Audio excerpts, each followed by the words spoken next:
Hello नमस्ते प्रणाम। हर हर महादेव। हम आप सबके भाई बानी दीपक दीपांशु। तो आप सभी के स्वागत बाटे हमारे यूट्यूब चैनल दीपक दीपांशु में।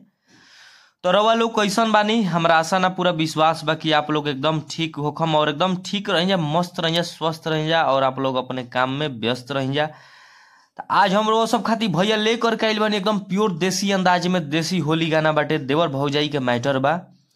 आ तर्ज भैया वो सबके बता दी कि तर्ज बा जवानी पियता विजय चौहान भैया के गाना पर। ई गाना ई ट्यून पर गाना धुन पर गाना लेकर के आइल बानी।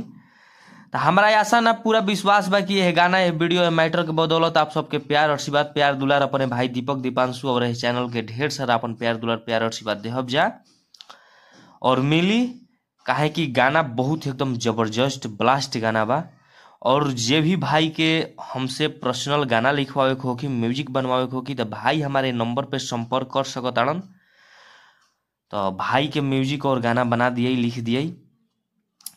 तो चली जे वीडियो जे भी भाई के पसंद आई तो प्लीज आप लोग इस वीडियो के ज्यादा से ज्यादा शेयर, इस चैनल के सब्सक्राइब और लाइक और कमेंट करके आप लोग के जरूर बतलावे के बिया कि गाना वीडियो मैटर लागल कैसन। अच्छा लगी तो प्लीज आप लोग अपने दोस्त मित्र साथी जे भी भाई हमनी के भोजपुरी के जानत मानत हुई है, जुड़ल हुई है, वो भाई के पास आप लोग ये गाना के जरूर शेयर करब जा। तो चली रो सबके हम ज्यादा देर ना करते हुए हमें गाना मुखड़ा के डमी करके सुनावतानी कि केहू मोरी रंगता केहू छोड़ी रंगता, कि केहू मोरी रंगता केहू छोड़ी रंगता, आए गो हमार बा देवर की ढोढ़ी रंगता, कि एगो इनकर बह देवर की ढोढ़ी रंगता, कि तो अंगूरी में रंग बोरी बोरी रंगता, कि एगो हमार बा भातार की ढोढ़ी रंगता, आ एगो इनकर ह भातार की ढोढ़ी रंगता।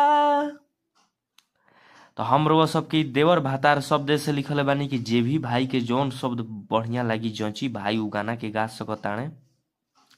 आ हेजिगिया एगो कमेंट रही दैया रे दैया, एजा कमेंट एगो रही, तो आप लोग कमेंट मार देव जा। तो चलिए हमारी वीडियो कैसा लागल आप लोग कमेंट करके जरूर बतलाइब जा। अच्छा लगी तो प्लीज ये वीडियो का आप लोग ज़्यादा से ज़्यादा शेयर लाइक कमेंट आप लोग जरूर करब जा। चलिए नेक्स्ट सॉन्ग के लिए टाटा बाय बाय। जय हिंद, जय भारत, जय हो भोजपुरिया समाज, जय माँ सरस्वती।